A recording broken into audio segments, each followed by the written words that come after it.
Hello and welcome back to my channel. My name is Chantel and today I am going to be wrapping up my month of February reading mostly. I haven't done a reading wrap up in 1 month, so I'm just going to go ahead and do the entire month of February. I don't think this will be a super long video. I finished 7 books in the month of February, which is significantly more than what I had managed in the month of January, largely because I finished reading Les Mis, but still 3 of those books are in a series, and so I will probably not have a whole lot to say about them. Nonetheless, let us get started on our list. So yeah, the first book I want to talk about just only very briefly, because I've already done a video review of it where I discussed it in a little more depth, but I did finish Les Miserables by Victor Hugo in the month of February, and yeah, I enjoyed it a lot.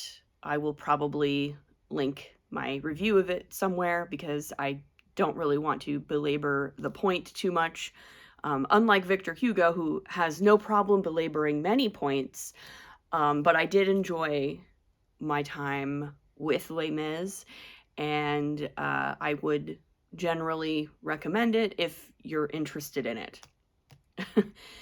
So that is, like, you know, my big accomplishment in the month of February was finishing this tome. And I'm very glad that I did. I was very happy with my reading experience, and I'm very pleased that I have now read Les Mis. So that's that one. And so the next 3 books that I want to talk about are the next books in the Witcher series, which I have been rereading, and now I'm into the books that I haven't read yet. This is a first-time read now. And so I finished 3 more Witcher books in the month of February. They are The Time of Contempt, Baptism of Fire, and The Tower of Swallows. So these are books 2, 3, and 4 in the main Witcher saga, which is 5 books in total. Though I suppose if you're counting the first 2 collections of short stories, which I already read, they're more like 4, 5, and 6 in the series. So yeah, again, I'm not going to say a whole lot about these, both because these are in the middle of a series which is rather complicated and kind of difficult to describe the plot of anyway. And, you know, in general, I try to avoid spoilers, and talking about what happens in these books kind of necessarily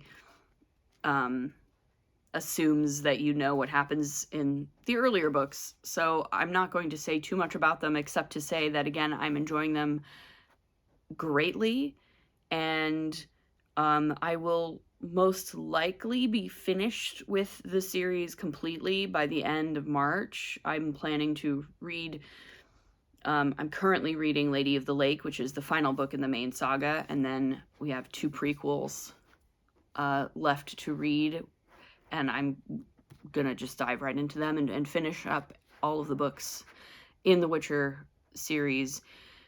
And once I'm done with that, I will probably make a video about these books specifically and what I like about them and what I would sort of bring to the forefront about them if you're considering reading them. The video might have some light spoilers for the series, but I want to be able to go into a little bit more depth about the series as a whole and why I enjoy it as much as I do, because I do really enjoy it. It's one of my favorites. I'm absolutely loving it.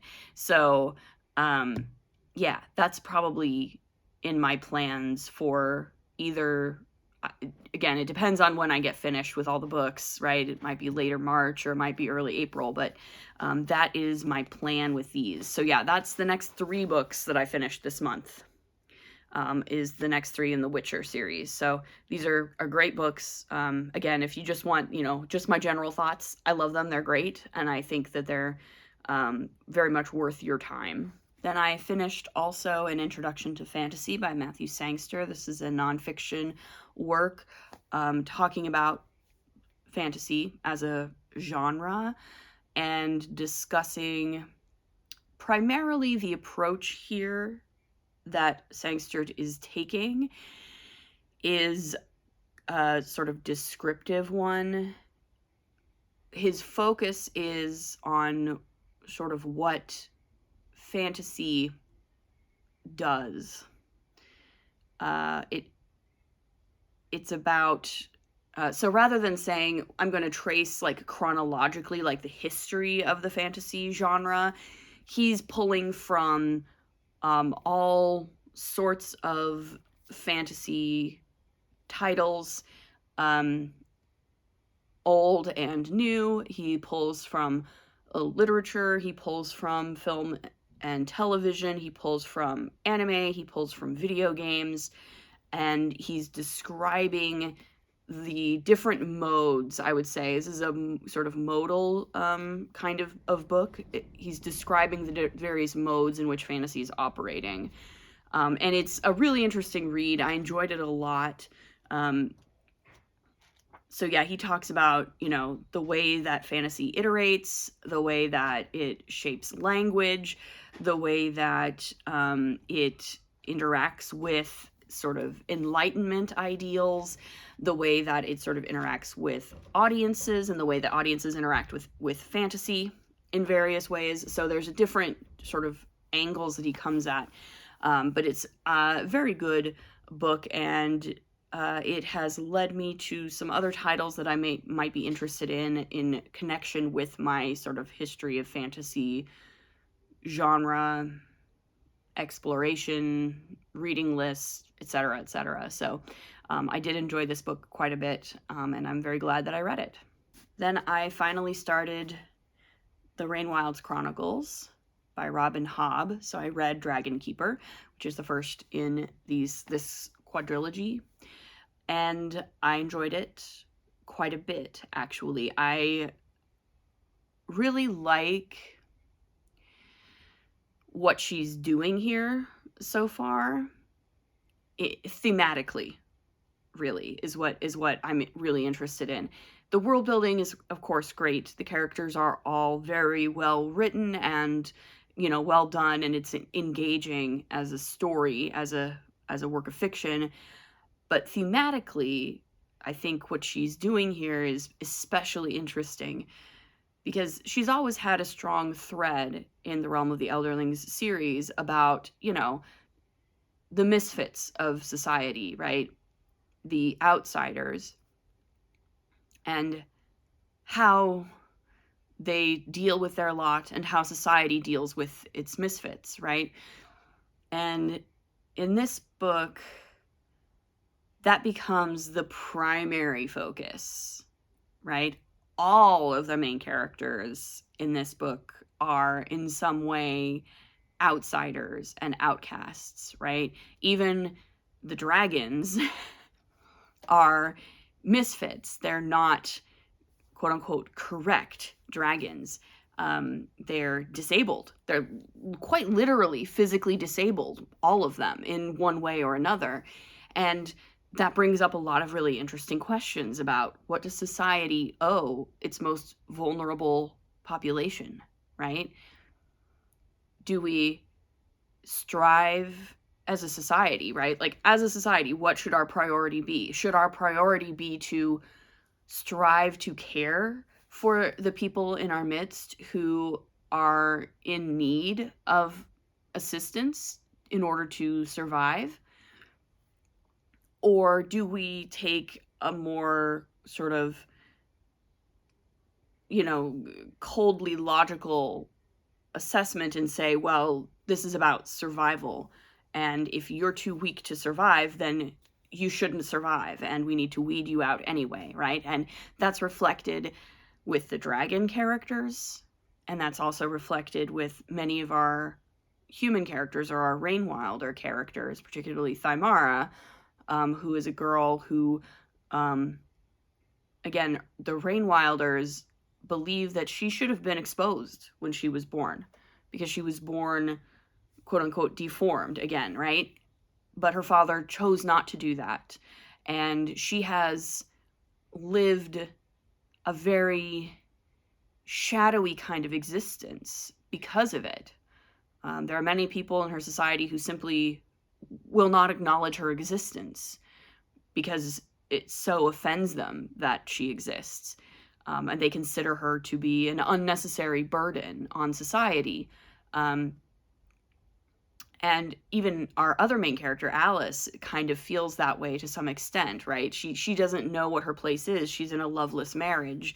She, has been kind of discarded by everybody. She doesn't really have any friends. She has very few connections. All she has is her obsession with the dragons and the elderlings and her sort of scholarly pursuit of that. But she's, desperate for real human connection. And that's really thematically apropos, I feel. And, there's queer characters in here too, who are also struggling in a very, in a society that, again, wants to erase their existence. So it all comes back to this theme of what do we owe the most vulnerable in our society, and how do we treat them, and how do they deal with their own situations, right? Are they, because they may not, that doesn't, the fact that someone is an outsider, that someone might be an outcast, does that make them an innocent victim necessarily? Or are they, potentially, could they potentially do bad things to other outcasts, right? There's a lot of talk about potential exploitation of the dragons themselves and what that would look like, and how, some of these people might make money off of the dragons somehow, by, literally just taking bits of them and selling them like on the black market. So there's a lot of things going on here. There's the capitalism of it all. There's the disability discussion, and the discussion more broadly of just societal outcasts and misfits that I find it really appealing. So I really enjoyed this book, and I'm diving right into the next one. So that's Dragon Keeper. I did have to take a pause because I was waiting for the rest of the books to arrive at my house, and so I had to read something else in the interim. And that brings me to my final completed read of the month, which is Hemlock and Silver by T. Kingfisher. I wanted something that was going to be a relatively easy, standalone, palate cleanser-y kind of read, and this fit the bill. I really enjoyed this book. I've talked a lot about T. Kingfisher on my channel. She's one of my favorite authors. I read a lot of her stuff. This is kind of a loose remix of the Snow White fairy tale, focusing mainly on, as you might imagine, poison and mirrors. I'm not going to say too much more about that, except to say that, again, if you like T. Kingfisher, you will like this, right? T. Kingfisher is one of my sort of go-to workhorse kind of authors. I always know there's always another backlist book of hers that I can pick up, and I know I'm going to enjoy myself every single time, right? She's a good writer. She writes characters that I always enjoy and am happy to root for. She's often very funny, no matter what genre she's writing in, whether it's more of a fairy tale fantasy kind of story, or if it's more of a historical horror kind of thing, or whatever. I always know I'm going to have a good time and laugh a few times, and this is no exception to that. I also particularly liked in this book the addition of a talking one-eyed cat named Grayling, who is amazing. I love a cat companion, especially a magical talking cat. That's awesome, and he's great. One of my favorite characters in this book, possibly my absolute favorite character in this book. And so yeah, this was a good time. I don't really want to super belabor the point, but yeah, T. Kingfisher is just one of those authors that I can always pick up her books, and I know it's gonna be fun, and this is no exception. So yeah, that's Hemlock and Silver. So that's the books that I completed in February. I haven't been watching too much. I've been watching The Pit season 2, and keeping up with that, which is a good time. I enjoy that show a lot.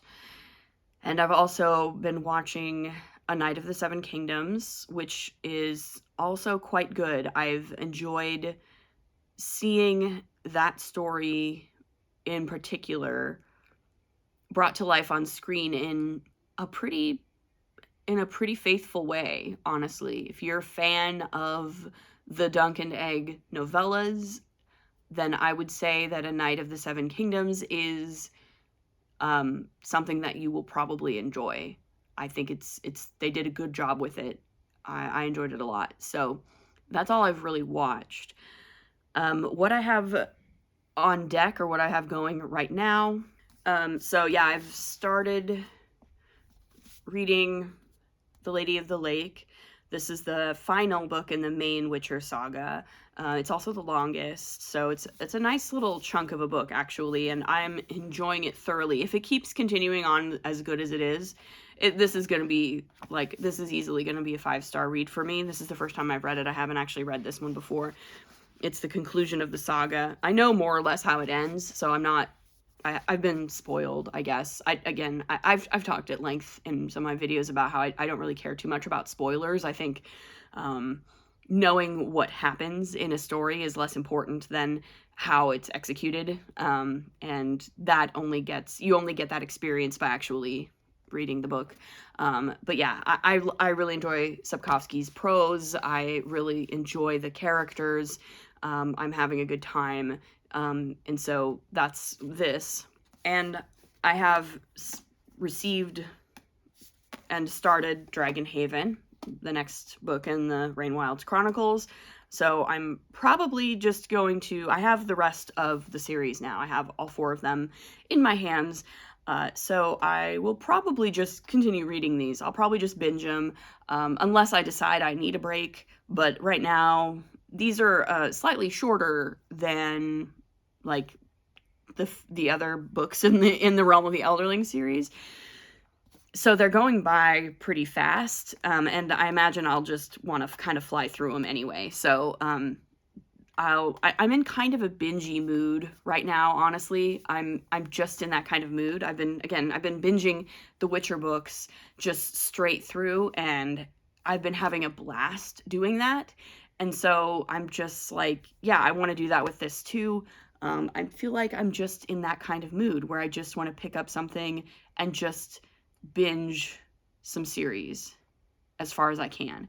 So that's my current plan with this one as well.